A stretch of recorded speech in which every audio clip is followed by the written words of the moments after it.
Hi, this is George DeJohn and Tina Hodges from Biomechanics Plus. Today we're talking about health and fitness. Often people put in 60% of the effort and they will expect 100% of the results, not realizing that you really have to put in a little more effort in the beginning to get the results you want, and then you can sort of coast, if you will, later on. Because you and I are here to tell people, which we've often done, what they need to hear, not what they want to hear. And if you're really a person who's really wanting to become healthy and fit, then it's important that you put in a little more effort to gain those results and then coast a little later on. Isn't that true? Yeah, I totally agree. You know, I always tell my clients if you want to see change, you're going to have to move out of your comfort zone. Mm-hmm. A lot of people don't want to move out of that comfort zone. They want to just kind of do a minimal work, but then they get frustrated because they don't get the results they want. And to be honest with you, it does take some work, and it takes discipline, and it takes consistency to get fitness, to get fit and to be fit. If you want to look fit, you want to look a certain way and look fit, you have to do the work to be fit. And in health, you know, working out is not just about looking a certain way. People got to remember that when you want to look a certain way, that's one thing, but you got to look at, well, do I want to be healthy? Do I want to feel good? You know, do I want to wake up in the morning and feel great and have energy?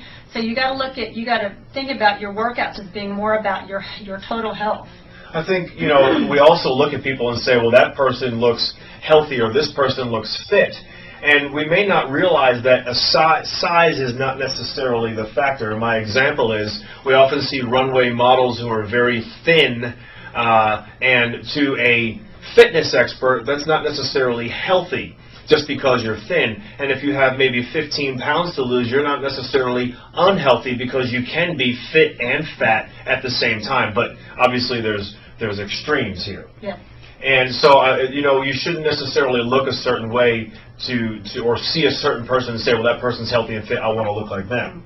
You know, just because you look good on the outside doesn't mean the inside looks good, and I think that's one of the things you're getting at as well. Well, and I think, too, if people will try to get their minds off of trying to look a certain way and focus on getting healthy and feeling better and eating, you know, changing how they eat maybe if they have to, and getting enough sleep and getting those workouts in daily and being consistent with it, then it just makes the weight loss or the body change simpler and come faster, because it really, you're not stressed out about it, you're not worried about it, you're focusing more. Okay, I'm just going to focus on getting healthy and feeling good and doing what I know I'm supposed to do and put the work into it, and you'll be amazed at how quickly results come. So making health and fitness a priority, that's the takeaway message for today's little video. Tina Hodges, Biomechanics Plus, and George DeJohn.